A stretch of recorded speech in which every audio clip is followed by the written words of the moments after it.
I don't know what's going on down here in Florida, but there are a lot of kids enjoying this water slide over my shoulder, and they are screaming their heads off. I just want to let you know, just in case you hear some of the loud yelling in the video, I don't have a small child locked in my bag. I'm glad we cleared the air on that one. Now, today's gonna be a good day. Today's gonna be a great day, in fact, because we're gonna be working on an area of the golf swing that I know a lot of you struggle with. We're gonna be working on the hitting area. And I've been designing the adaptive swing system over the last few months, and one of the things that you're gonna learn very early on when you learn my system is that there are 4 positions that are critical for your success. Those positions being your address position, your impact position, your delivery position, and your post-impact position.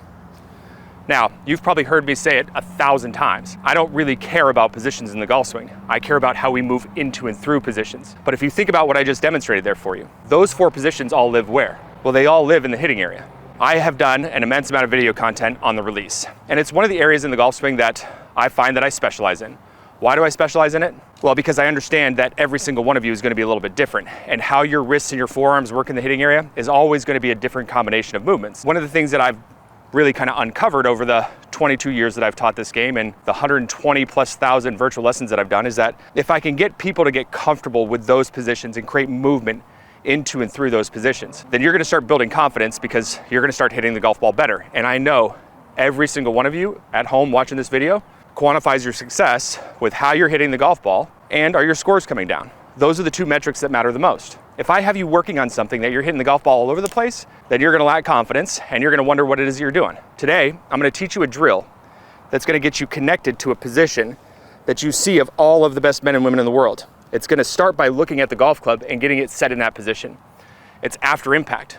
Now you might be thinking to yourself, Chris, well, that's crazy. Why would you think of teaching us something that's after impact? Well, if you get connected to that position, which you will, and you start creating movement into and through that position, which you will, then you got a pretty good fighting chance to see a lot of the other small faults that you have in the golf swing start to sort themselves out. That's the beauty of the adaptive swing system, is that I'm still gonna take into account who you are and what your DNA is, but we can build safer, more efficient golf swings that have better release patterns in there if we learn this function first and then allow the variables that live outside the hitting area to become part of your DNA and to lead the way. So you ready to get started? You ready to work on a better golf swing? Of course you are. Let's get to work. Listen, I love the support that you guys have given me over the last almost 2 years now. We put out a lot of really great content for you all, and I hope you guys are enjoying the experience. I need more support more than ever right now. For those of you that are sitting on the sidelines and have watched a lot of the content and have not yet subscribed to the channel, do me a big favor, head down below. It doesn't cost you anything, just subscribe to the channel and leave us a like if you like today's video. And if you have any questions or comments, that always helps us get into the algorithm. The more we create a community, the more we talk back and forth with one another. And obviously, you all know at this point that I love to help you play the game of golf, and I will do everything I can to make sure you have the best information possible. Thank you for the support, and let's get to work. Now, how I like to do things here is I like to get ourselves into a good setup position, and I'm gonna have the golf ball down on the ground because I need to be able to have my eyes focused down here. That's where it matters the most, okay? If you don't have a good setup position, stop doing what you're doing and go watch one of my setup videos, and then you can come on back here. Do not cut corners on this stuff. But what we're gonna do is we're gonna go ahead and move ourselves into a light impact position. What's a light impact position? Well, it's about half of the rotation from your hips as you would normally have in the swing. So I'm just gonna shift my hip over to my lead side to where my hip socket is over the top of my ankle. My head and chest tried to stay back in behind the ball, shoulders are still square. And that cupping that I have in my lead hand, based off of my grip, everybody's grip is gonna have a different amount of cupping. What I want you to do is I want you to move it to a flat position. Make sure that it's flat. Perfect. If it's flat, you're gonna see down here the club face is de-lofted and it's pointed in the direction of my target. What I want you to do is I want you to keep this wrist flat. And I want you to go ahead and let your arm swing over to the other side, making the toe work up to the sky. It's gonna feel very heavy. If it's too heavy for you, choke way down on the club. I want you to get connected to that wrist position right there, to the club face, and now the rest of the body. Now, how we're gonna get the rest of the body here is we have to go get our right hand on the golf club. But we wanna do that without our right shoulder moving in towards the golf ball or moving in front of the golf ball from this direction. So I need to take my right hand and I need to reach underneath, which is gonna pull my lead arm back a little bit. I still got my lead wrist flat, and I've got the toe of the club pointed up to the sky. That's a position that doesn't feel very comfortable. It's a position that I feel all kinds of tension in my left hand. I feel like I've got some resistance there in my left wrist. Exactly. I know that there is a big movement that's becoming more in vogue in the world of golf instruction from flexion towards extension.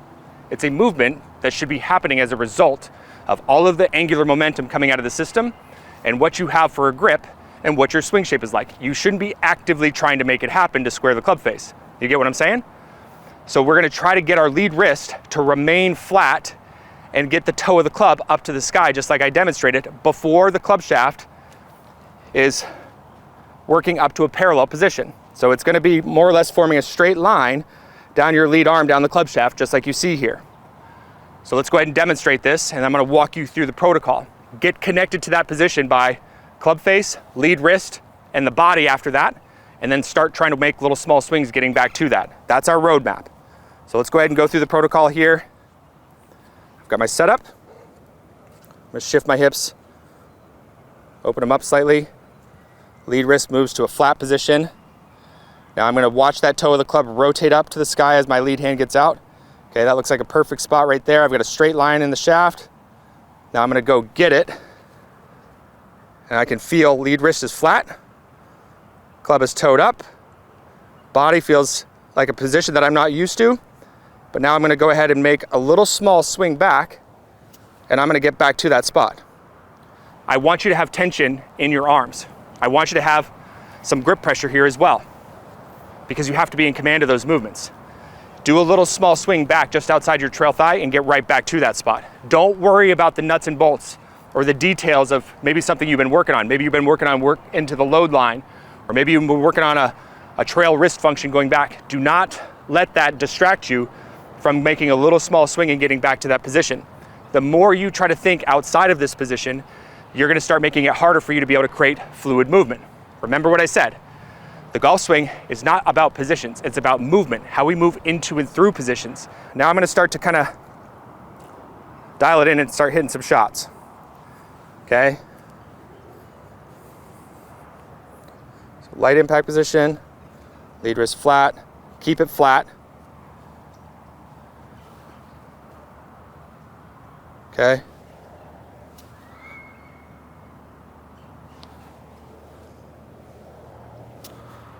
You're gonna notice that even these little small swings, the momentum and inertia is actually pulling your wrist from that flat position. It's trying to pull it more into that extension. Again, that's the momentum and inertia. That's the result of how the club head is wanting to pull on the hands during the release. Now that you've learned the movement, I'm gonna teach you exactly how I would practice this. So I'm gonna use kind of like a 5-5-5 rule here, where I'm gonna hit 5 shots where I'm gonna have complete connection to the movement. I'm gonna stop and check the position. And then I'm gonna hit 5 shots where I'm trying to shake the tension out and just work from hip high to hip high. And then I'm gonna start doing 5 shots that are gonna be kind of in that 9-3 format. And then I'm gonna go ahead and start working on the rest of my practice program, where I start going into full swings, start working on whatever technical nuance that I'm working on with my instructor. And at that point, I'm still trying to keep that on the forefront of my brain. I wanna be able to see and feel that position. So follow along here. And you can do this with foam balls at the house, you can do this in your simulator, it doesn't matter.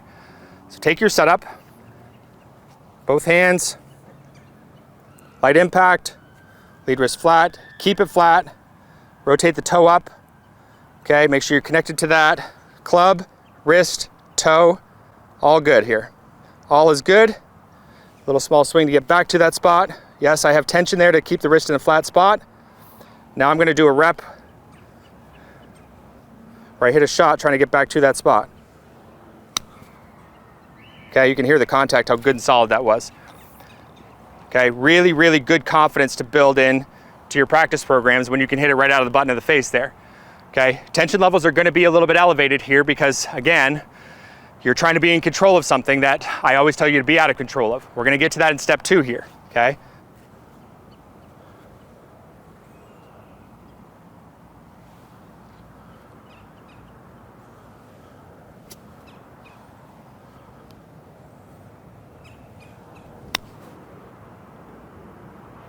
So now we get to these next 5 balls. This is where we're gonna start kind of paying attention to what the strike and the ball flight are like, to know, hey, I'm ready to start putting some more gas to this, or I know I probably need to work on some other things outside of this drill. What I'm gonna do is I'm gonna go through the same protocol here, but I'm gonna eliminate the practice swing. I'm just gonna create a good visual of this position that's out in front of the body. And I'm gonna tell myself, okay, I wanna see that position in my brain, but I'm gonna start trying to feel myself move through it and reduce the tension in the hands and the arms. If I can stay connected to that position and let the golf ball get in the way of it, then there's a pretty good chance that I'm gonna get some good success. These next 5 balls will kind of determine how you're gonna do in this process. Stay committed. If you're out here on a grass tee and you're trying to hit these off the ground and this is your first go, take a small tee and put it on a tee. Hitting it off a mat's also a good idea because it's gonna take and kind of reduce the desire to go after and hit it. I'm not worried about hitting the golf ball. I'm worried about making the best movement I can to see myself moving through that position without being tense now. So here's how it's gonna look. Lead wrist, flat, toe, flat wrist, body. Okay, that's the spot I wanna feel. I'm gonna try to shake tension out and go through that spot.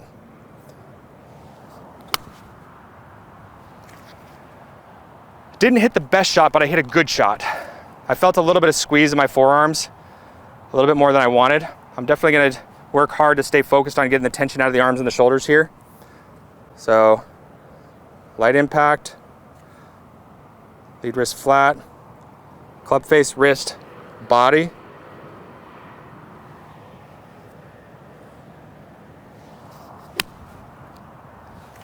Okay, much better shot.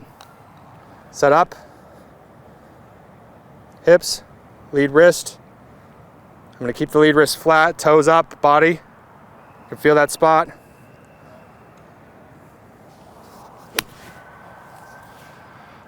So that was a really good clean strike. Now I'm gonna start making it a little bit fuller. Hips.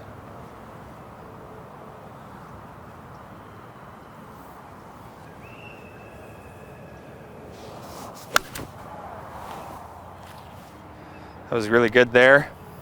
So it's a great little program that holds you accountable because you know the position that you're trying to get to, but you're not trying to be perfect. You're just trying to see it and feel it and build your pattern around it.